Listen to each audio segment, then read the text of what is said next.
It's fair to say that 2018's God of War still ranks among the upper echelons of gaming royalty. Santa Monica Studios' incredible tale of Kratos' journey with his son garnered multiple Game of the Year accolades and is still widely regarded as one of the last generation's finest. Almost 4 years later, with a sequel on the horizon, the game is finally arriving on PC, looking to expand the audience and hopefully provide a technical showpiece beyond the already impressive console version.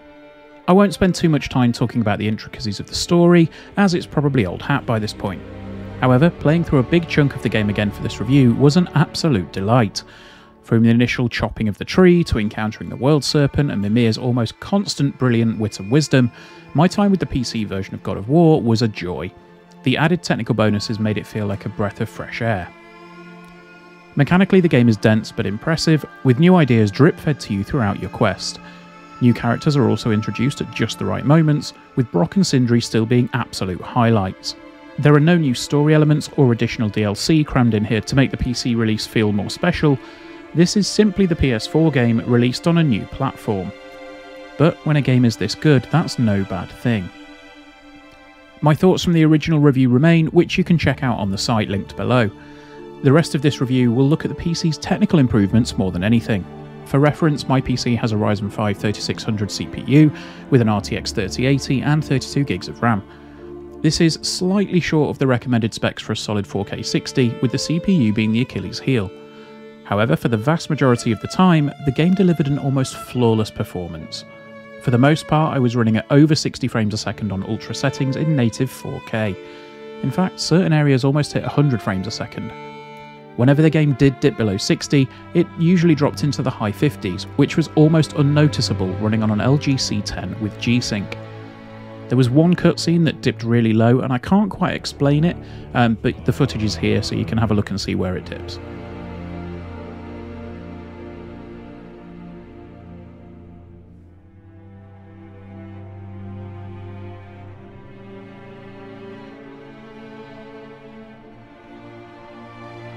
If you want to tailor your experience, there's a full suite of graphical options on offer, allowing you to eke out as much performance as you can from your system.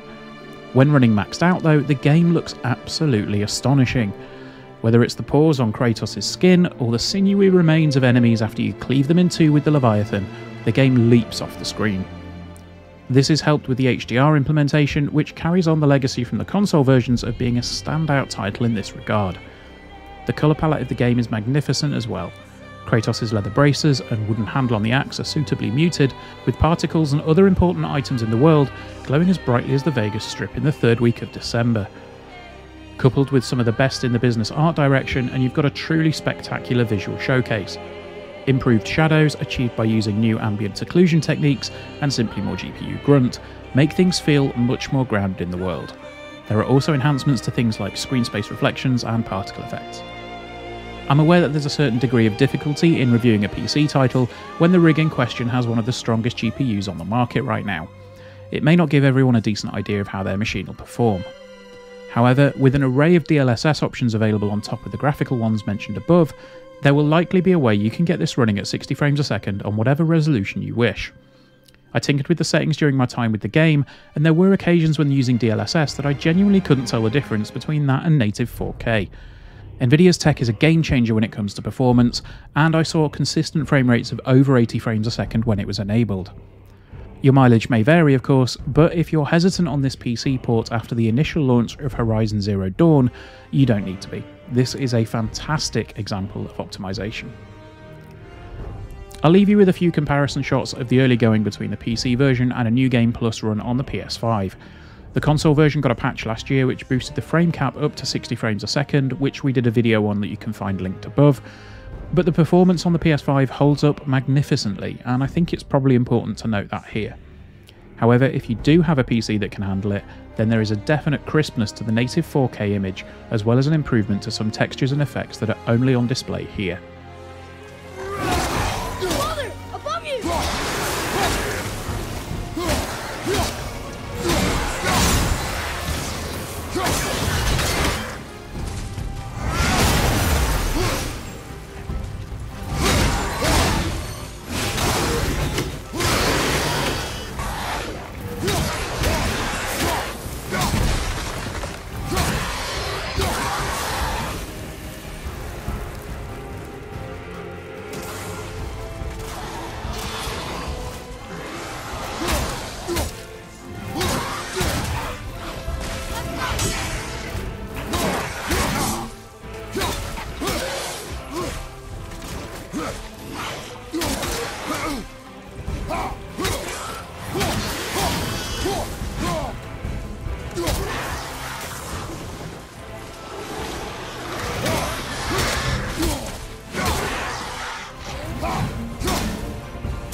The level of technical wizardry that's going on in this port of God of War is mind-boggling.